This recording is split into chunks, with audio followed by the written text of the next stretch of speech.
Assalamualaikum warahmatullahi wabarakatuh. Perkenalkan, nama saya Tan Sagiri Asmaniah, NIM A51019093. Di sini saya berkontribusi sebagai pembuat minmap dan soal HOTS. Saya Cynthia Adi Feberiana dengan NIM A5101900094. Kontribusi saya yaitu sebagai pembuat makalah. Assalamualaikum warahmatullahi wabarakatuh. Perkenalkan, nama saya Frida Wahyu Rahmawati dengan NIM A5101995. Kontribusi saya dalam kelompok ini adalah pembuatan makalah dan edit PPT. Assalamualaikum warahmatullahi wabarakatuh. Perkenalkan, nama saya Data Trisa Ajinimas, NIM A510190096. Di sini saya berkontribusi sebagai pengedit video.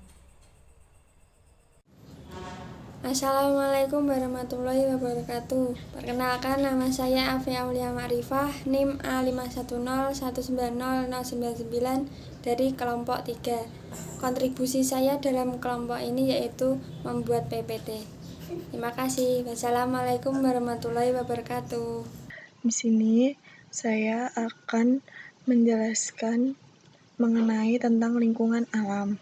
Sebelum kita membahas tentang lingkungan alam, kita terlebih dahulu mempelajari apa itu lingkungan dan apa itu alam.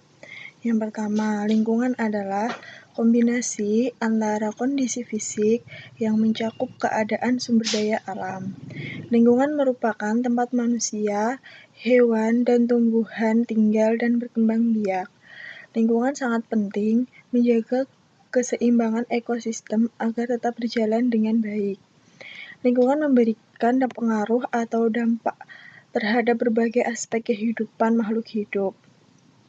Nah, sedangkan alam yaitu terbentuk dalam proses alami. Alam mengacu pada fenomena dunia fisik dan juga kehidupan yang secara umum. Alam juga disebut sebagai sebuah permukaan yang ada di bumi. Alam memiliki fungsi sebagai penyedia kehidupan yang sangat penting kehadirannya untuk dimanfaatkan oleh manusia. Nah, dari penjelasan tersebut dapat disimpulkan bahwa lingkungan alam adalah lingkungan yang terbentuk lewat proses alami, yaitu lingkungan yang diciptakan Tuhan dan merupakan lingkungan yang terbentuk tanpa adanya campur tangan manusia. Artinya, lingkungan alam merupakan lingkungan yang dalam proses penciptaannya terjadi tanpa adanya intervensi oleh manusia. Jadi, lingkungan alam juga merupakan gabungan kesatuan antara seluruh makhluk hidup dan non-hidup. Selanjutnya, saya akan menjelaskan mengenai jenis-jenis lingkungan alam. Lingkungan alam terdiri dari 2 jenis ekosistem dalam pembentukannya, yaitu lingkungan hidup di darat dan lingkungan hidup di air. Lingkungan hidup di darat yaitu alam yang berada di bagian permukaan bumi yang secara permanen tidak ditutupi air laut. Lingkungan alam daratan merupakan tempat hidup atau habitat bagi kebanyakan tumbuhan dan hewan serta manusia yang bergantung secara langsung maupun tidak langsung.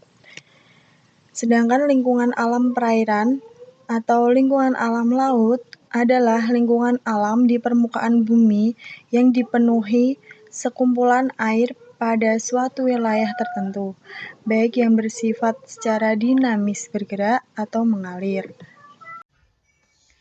Contoh lingkungan alam. Contoh lingkungan alam terbagi menjadi 2, yaitu lingkungan alam darat dan lingkungan alam air. Lingkungan alam darat. 1. Bukit. Bukit adalah dataran yang menjulang tinggi seperti gunung dan memiliki ketinggian tidak lebih dari 500 meter. Bukit memiliki puncak yang landai dan lebih terlihat daripada puncak gunung. 2. Gunung. Gunung adalah bagian permukaan bumi yang menjulang tinggi. Gunung lebih tinggi dan lebih curam daripada bukit.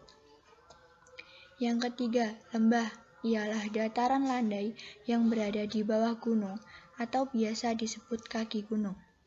Lembah biasanya ada di daerah yang subur karena merupakan sumber air yang diperlukan makhluk hidup di sekitarnya. 4. Padang rumput adalah lapangan yang dipenuhi oleh rumput dan tanaman tak berkayu. Padang rumput ada 2 jenis, yaitu padang rumput stepa dan padang rumput savana. Dan yang kelima ialah hutan, kumpulan pepohonan yang tumbuh pada daerah tertentu yang cukup luas. Hutan dibagi menjadi 2 jenis, yaitu hutan homogen dan hutan heterogen. Selanjutnya, lingkungan alam perairan meliputi 1. Laut merupakan sebuah tubuh asin besar yang dikelilingi secara menyeluruh atau sebagian oleh daratan. 2. Sungai adalah aliran air besar yang memanjang dan mengalir secara terus-menerus dari hulu menuju hilir. Yang ketiga, danau merupakan cekungan di permukaan bumi yang digenangi oleh air tawar maupun asin yang seluruh cekungan tersebut dikelilingi oleh daratan.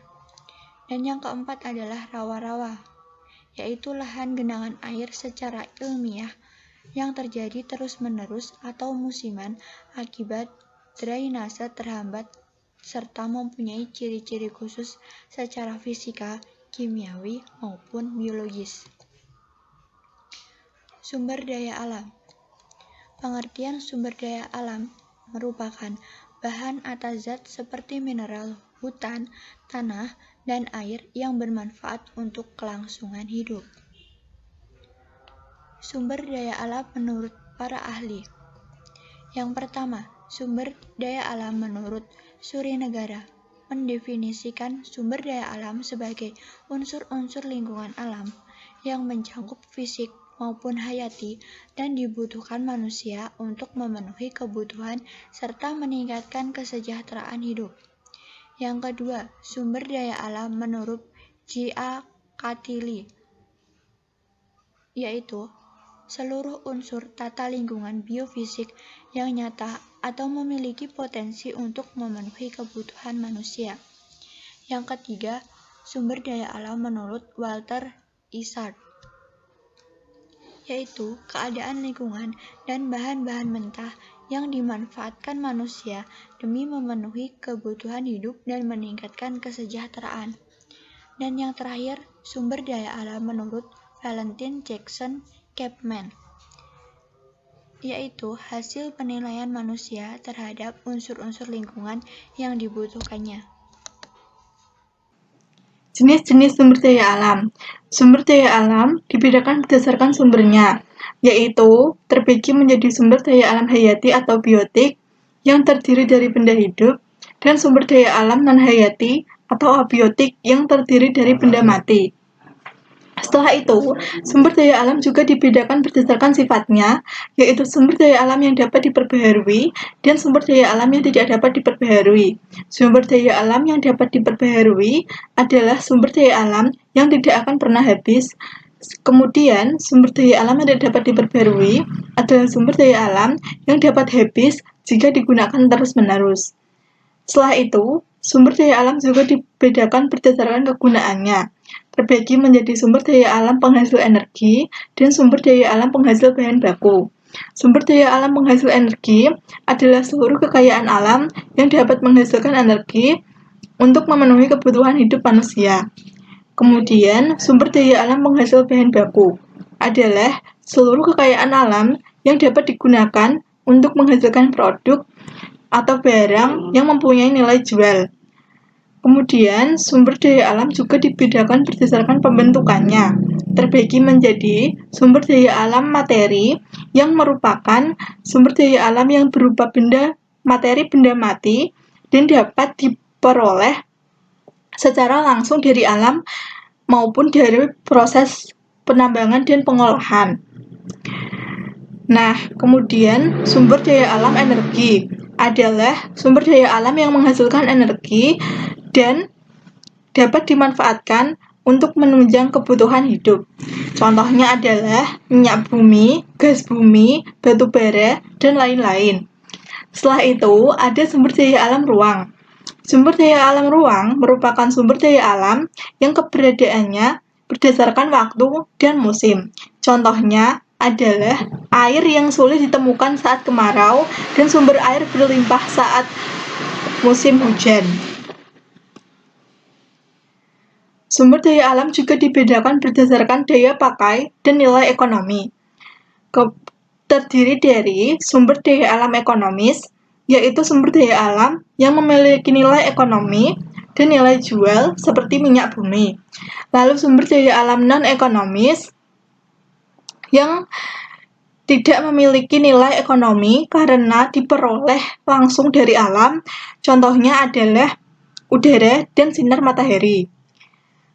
Kemudian ada sumber daya alam berdasarkan lokasinya, yaitu sumber daya alam akuatik yang merupakan sumber daya alam yang hanya dapat ditemukan di wilayah perairan. Lalu, sumber daya alam terestrial adalah sumber daya alam yang hanya dapat ditemukan di wilayah daratan seperti kekayaan hutan dan lain-lain. Penjelasan berikutnya akan dijelaskan oleh data. Selanjutnya adalah manfaat sumber daya alam. 1. Untuk memenuhi kebutuhan pangan manusia dan hewan. 2. Sumber energi bahan bakar. 3. Sebagai penyuplai oksigen. 4. Sebagai sumber mata pencarian dan pendapatan. Selanjutnya adalah energi. Energi adalah suatu kemampuan melakukan sebuah pekerjaan atau usaha. Energi menurut para ahli. 1. Energi menurut Pardio. Energi merupakan suatu bentuk kekuatan yang dihasilkan atau diperoleh dari suatu benda. Yang kedua, energi menurut Aib Saripudin. Energi merupakan kemampuan melakukan suatu usaha atau bisnis. Yang ketiga, energi menurut Arif Al-Fatah dan Muji Lestari. Energi adalah suatu yang sangat dibutuhkan oleh manusia agar dapat menjalankan aktivitas karena usaha dapat membawa perubahan. Yang keempat, energi menurut Alvin Hadifono. Energi merupakan suatu yang bergerak dan mempunyai hubungan ruang dan waktu. Jenis-jenis energi. Terdapat 6 jenis energi, yaitu yang pertama, energi kinetik. Energi kinetik adalah energi dari suatu benda yang dimiliki karena gerakannya. Contohnya, ketika seseorang berlari, maka orang tersebut akan merubah posisinya. Hal itu dikarenakan seseorang memiliki energi. Yang kedua yaitu energi potensial. Energi potensial adalah energi yang dimiliki suatu benda akibat adanya pengaruh tempat atau kedudukan benda tersebut. Contohnya, energi gravitasi atau energi potensial pegas. Yang ketiga yaitu energi panas. Energi panas adalah energi yang muncul